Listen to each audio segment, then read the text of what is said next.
السلام علیکم پیارے دوستو، میں امتیاز علی طاہری۔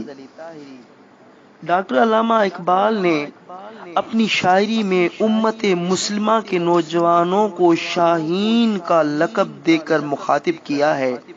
وہ اس وجہ سے کہ شاہین کے اندر 5 ایسی خوبیاں ہیں جو علامہ اقبال کو پسند آ گئیں، اور وہی خوبیاں امت کے نوجوانوں میں دیکھنا چاہتے تھے۔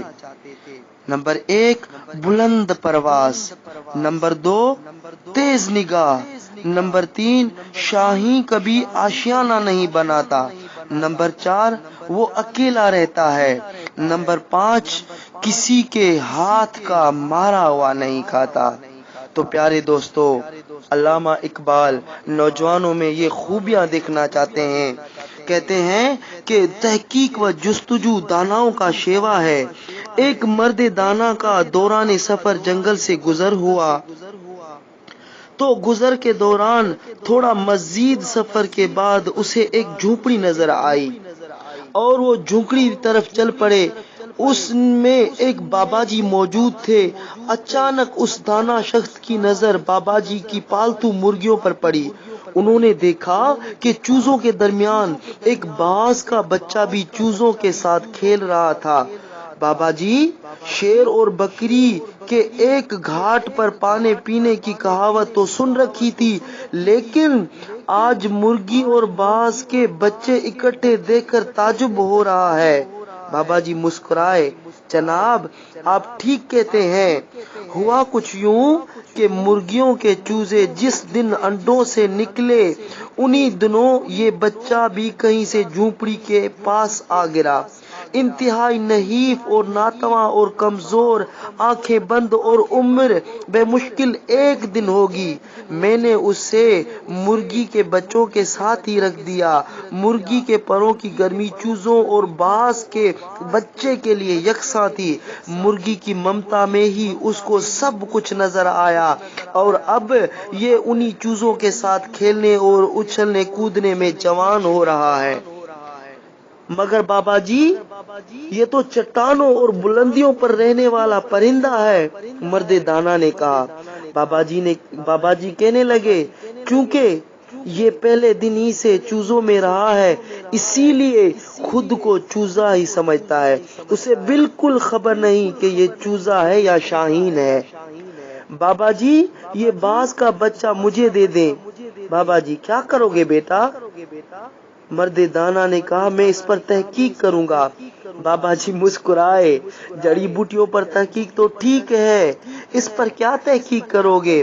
بابا جی میں اس کی جبلت کو اس کی عادت پر غالب کر دوں گا۔ میں اسے بتاؤں گا کہ تم شاہین ہو، تم پرواز اور شکار کرنے کے لیے پیدا ہوئے ہو۔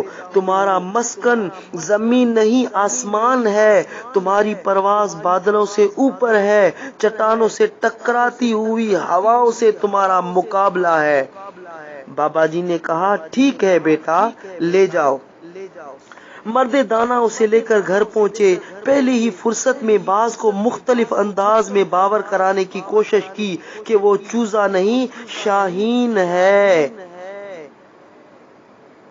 جب اس نے اس باز کے بچے کو بہت سمجھایا لیکن وہ سمجھ ہی نہیں پایا اور اسے بتایا کہ زمین سے دانا اٹھا کر کھانے والے نہیں ہو تم، لیکن یہ سب کچھ شاہین کے شعور کو بیدار نہ کر سکا۔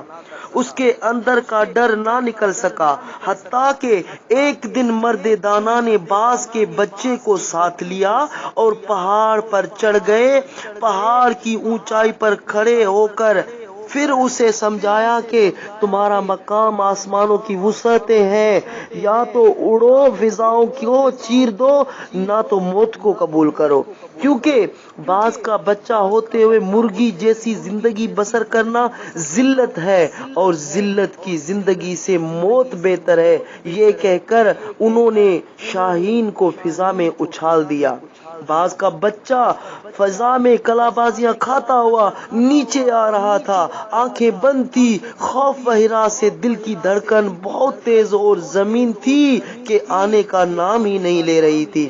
زندگی اور موت کی اس کشمکش میں باز نے آخری کوشش کے طور پر پروں کو فڑفڑانا شروع کر دیا۔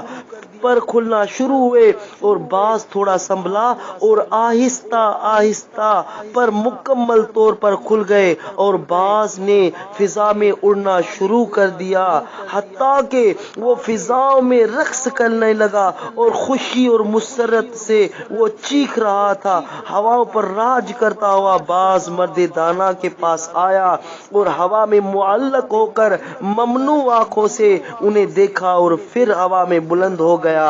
چوٹی پر کھڑے ہوئے مرد دانا نے اسے آواز دی اور کہا، اے شاہین، میں نے تمہیں کچھ نہیں دیا، صرف وہ شناخت دی ہے جس کو تو بھول گیا تھا۔ تیری جبلت پر تیری عادت اور بزدلی نے پردہ ڈال دیا تھا۔ تیری سرشت نے بلند نگاہی اور فطرت بلند پرواز تھی، لیکن مرغی کے بچوں میں رہ کر تو اپنا مقام بھول گیا تھا۔ آج تو نے اپنے اصل مقام کو پہچان لیا ہے۔ تو پیارے دوستو، اللہ تعالیٰ نے انسان کو یہ زمین، یہ آسمان، یہ وسعتیں دے دی ہیں۔ اسی لیے علامہ اقبال رحمۃ اللہ تعالیٰ علیہ نے نوجوانوں کو مخاطب ہو کر ارشاد فرمایا تھا کہ عقابی روح جب بیدار ہوتی ہے جوانوں میں، عقابی روح جب بیدار ہوتی ہے جوانوں میں، نظر آتی ہے منزل ان کو اپنی آسمانوں میں۔